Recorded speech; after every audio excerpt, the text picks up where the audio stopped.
আমরা কথাই বলি না যে আমার ভাগ্যটা খুবই ভালো হতো যদি ভাগ্যটা লেখার দায়িত্ব আমার মায়ের উপর থাকতো। আর সেই রকমই দেখা গেল ফুদার জীবনে। তার মা চাই মেয়ের সমস্ত দোষ সমস্ত গুণ ঢেকে দিয়ে মেয়েটা যেন সুখী হয়।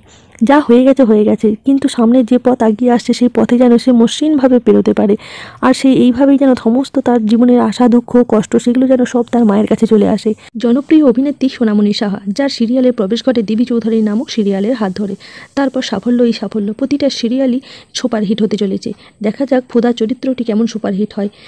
এই সিরিয়ালে আজকের পর্বটিতে দেখুন ফুদা বিয়ের সাজে রেডি হতে থাকে, কিন্তু তার কোনো মতেই মা সাই দেয় না মন যে কোনোভাবেই এই না জানিয়ে বিয়েটা করতে, কারণ সে ডিভোর্সি।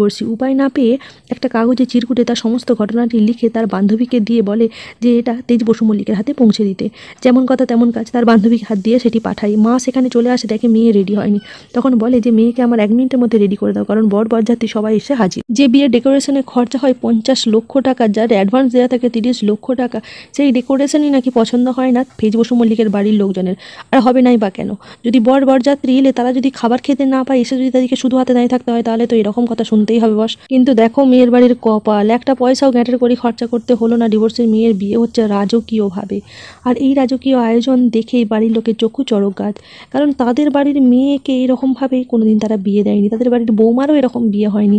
এই কথা বলে ফেজের ছোট কাকা ছেলে এবং তার বৌমা ফরিদা। সে তো আরও এক কাঠি ওপরের দিকে যায়। তাই সে সবসময় ফুদার একটা বিয়ের ছবি নিয়ে সঙ্গে সঙ্গে ঘোরে, কারণ কোনোভাবেই বিয়েটাকে ভেস্তে দিতে হবে। আর তার এটাই হলো তুরুপের তাস।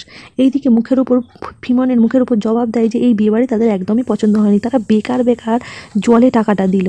যাই হোক, যখন অ্যারেঞ্জমেন্ট হয়েই গেছে তখন তো আর কিছু করার নেই। অপমান করে শুধু ফেজ না, ফেজ অপমান করে তার ঠাম্মি, তো আরও কথা শোনায় এবং আরও অপমান করে তার ননদ। আবার এত অপমানের পর গোদের উপর বিষ ফোড়ার মতো আবার একটি কাণ্ড এসে হাজির হয়। ফেজ বসু মল্লিক আবার 20 লক্ষ টাকা ফিমনকে অপমান করার জন্য দিতে গেলে তার মা চট করে টাকাটা নিতে যায়, অর্থাৎ লিটল বেবির মা। সেই লিটল বেবির মা যখন টাকাটি নিতে যায় তখন টাকাটি তার হাত থেকে টুক করে পড়ে যায়। টাকার এই অসম্মান সহ্য করতে পারে না ফাননবালা দেবী। তাই সে বলে যে এই জন্যেই বলে অলোক, টাকা শুধু থাকলেই হয় না, টাকা শুধু দেখানোর জন্য নয়, টাকাকে খরচা করতে টাকাকে রাখতেও জানতে হয়। এটা হলো মা লক্ষ্মী ধন, মা ধনলক্ষ্মী। আর আমার যে বৌমা হচ্ছে না, সে হচ্ছে রূপে লক্ষ্মী গুণে সরস্বতী। আমার নাত বৌমাকে দেখবে চলো, আমি কি সেরা বউ এনেছি, পুরো কলকাতা শহরে সেরা বউ।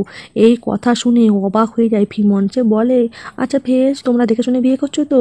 নিষ্পাপ নিষ্কলঙ্ক করে মেয়ে দেখে?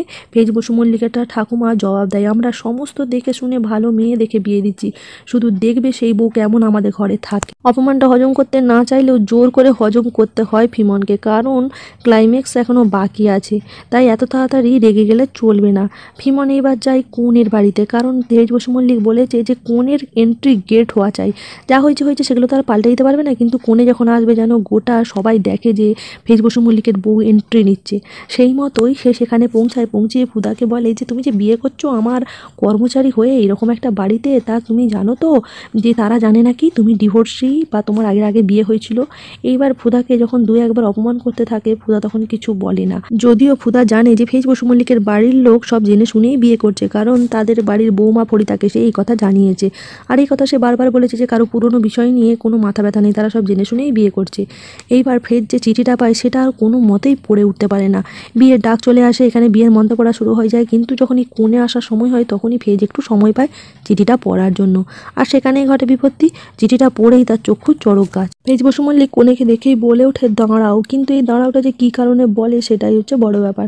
এইদিকে জেঠিমার হয়েছে নাজেহাল অবস্থা, যত কুটুমজন আসছে সবাই জিজ্ঞাসা করে এত বড় বাড়ির বউ করে নিয়ে যাচ্ছে এরকম একটা ডিভোর্সি মেয়েকে, সব জেনে শুনে বিয়ে হচ্ছে তো কাকিমা? কেউ বলে জেঠিমা, ফুদা জেঠিমা বলে হ্যাঁ হ্যাঁ সব জেনে শুনে বিয়ে হচ্ছে, তোমরা চিন্তা করো না, খাও দাও সব আনন্দ করো, বাড়ি যাও।